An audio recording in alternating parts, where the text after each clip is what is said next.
నేర్చుకున్నాం. ఏ విషయం నేర్చుకున్నాం? మనకి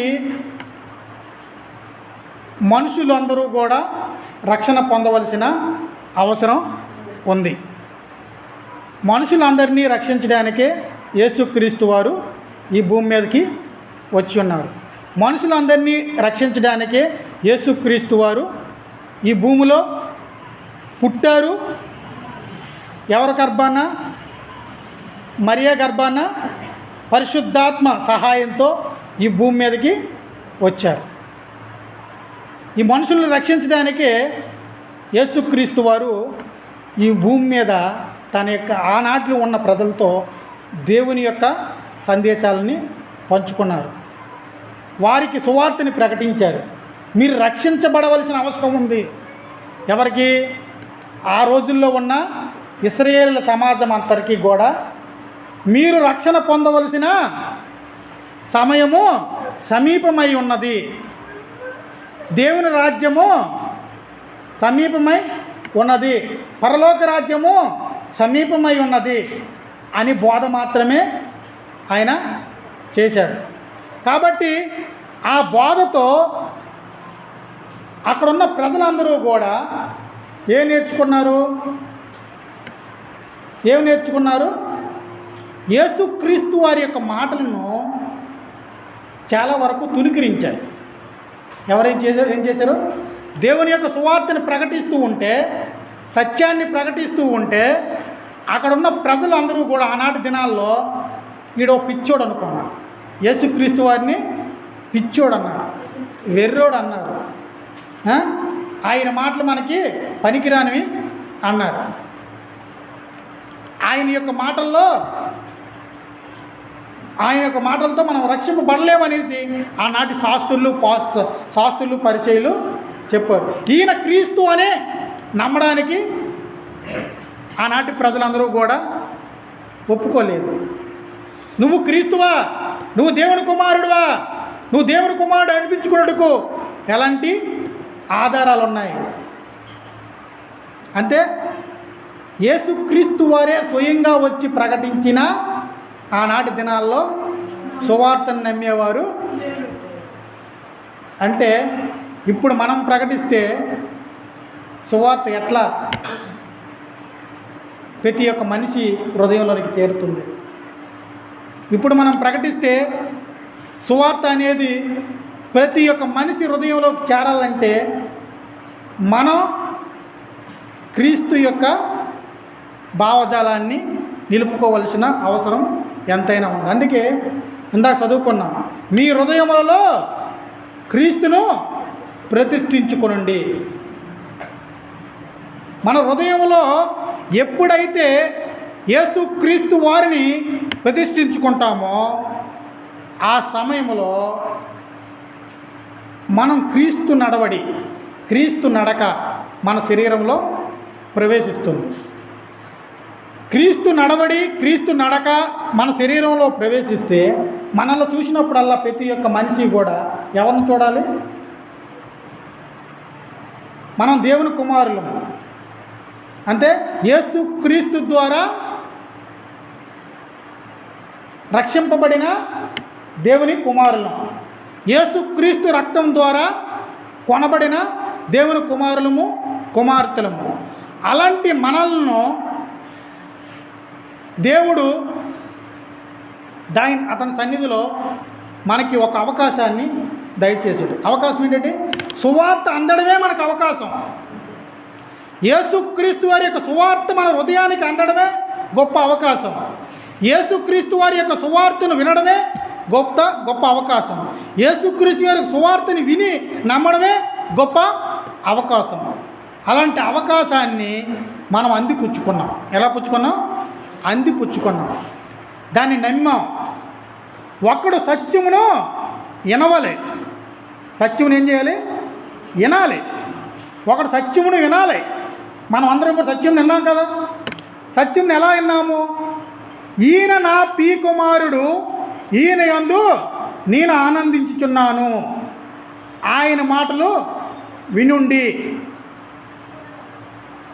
ఈయన నా కుమారుడు, ఈయన యందు నేను ఆనందిస్తున్నాను, ఆయన మాటలు వినుండి. ఈ యొక్క వాక్యము మనము ఒకసారి చూసుకుందాం. మత్తయి సువార్త 17వ అధ్యాయము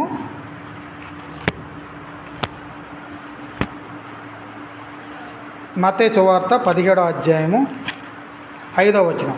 17వ అధ్యాయం 5వ వచనము. అతడు ఇంకనూ మాట్లాడుచుండగా, ఇదిగో ప్రకాశమైన ఒక మేఘము వారిని కమ్ముకొనెను. ఇదిగో ఈయన నా ప్రియ కుమారుడు, ఈయన యందు నేను ఆనందించుచున్నాను, ఈయన మాటలు వినుండని ఒక శబ్దము ఆ మేఘముల నుండి పుట్టెను. కాబట్టి ఈ యొక్క యేసుక్రీస్తు వారి యొక్క మాటలను మనం వినాలి. విన్నప్పుడు మాత్రమే మనకి రక్షణ అనేది కలుగుతుంది. ఇనుట వలన ప్రతి మనిషికి కూడా విశ్వాసం అనేది ఏర్పడుతుంది. విశ్వాసం ఎప్పుడు అవుతుంది? యేసుక్రీస్తుని గురించిన మాటలు ఎప్పుడైతే వింటామో విశ్వాసం అనేది మన హృదయంలోనికి బయటకు వస్తుంది. ఎప్పుడైతే విశ్వాసం మన హృదయంలోనికి బయటకు వచ్చిందో అప్పుడు యేసుక్రీస్తుని నమ్మడానికి సిద్ధపడతాం. కాబట్టి రోమాపత్రిక 10వ అధ్యాయము 17వ వచనంలో ఈ విషయాలు మనకు అర్థమవుతాయి. రోమాపత్రిక 10వ అధ్యాయం 17వ వచనము.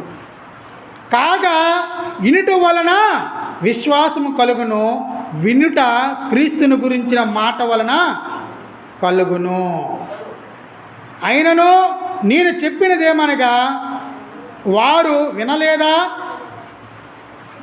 విన్నారు కదా. వారి స్వరము భూలోకమంతటికి, వారి మాటలు భూదిగంతముల వరకు బయలుదేరెను.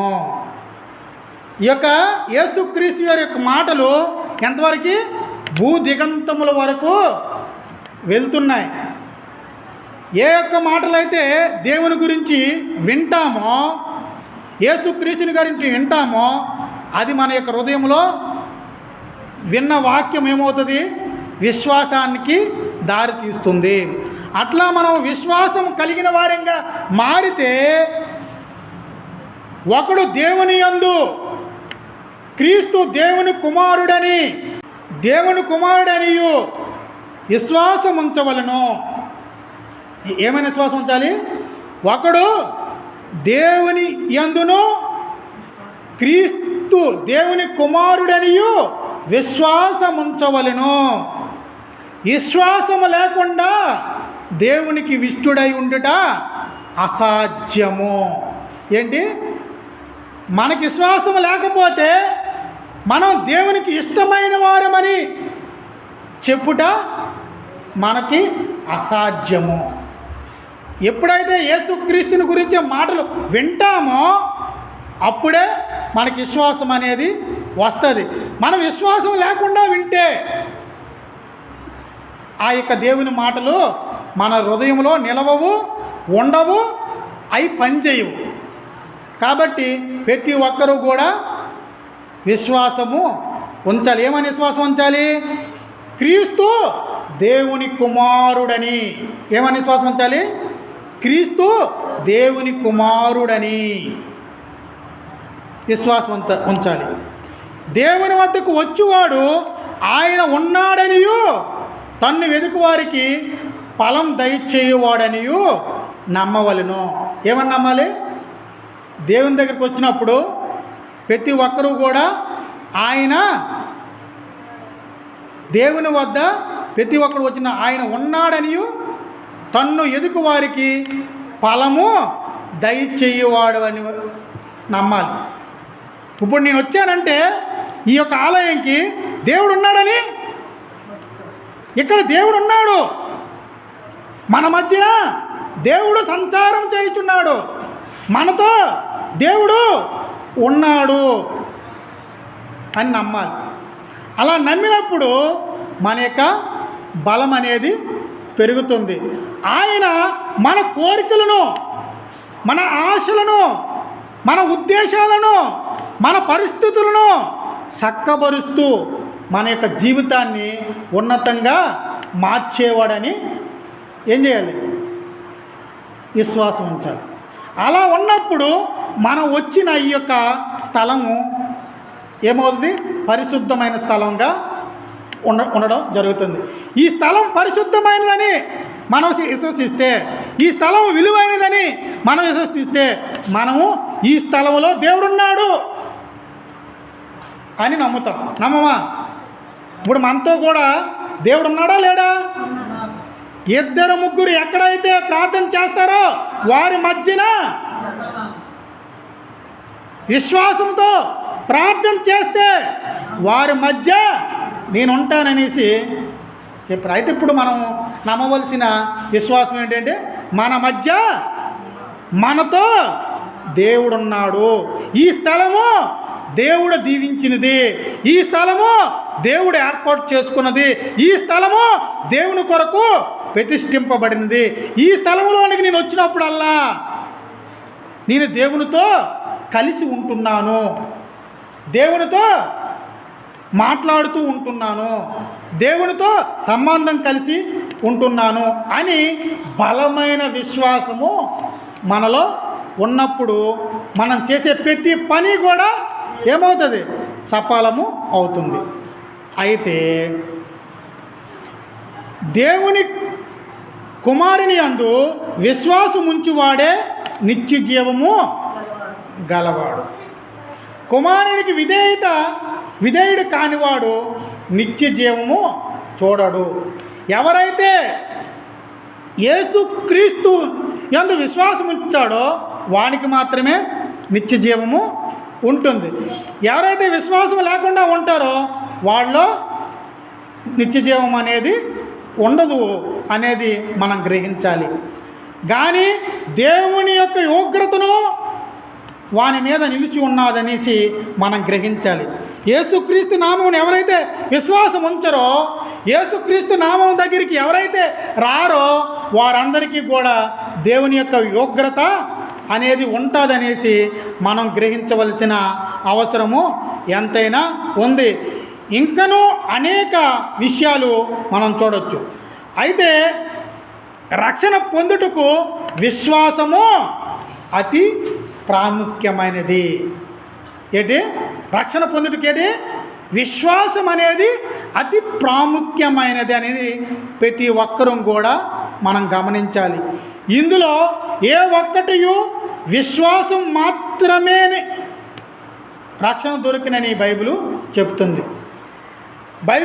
బైబిల్ వాక్యాల్లో ఎక్కడ మనం గమనించినా విశ్వాసం వలన మాత్రమే మనకి రక్షణ అనేది దొరుకుతుంది.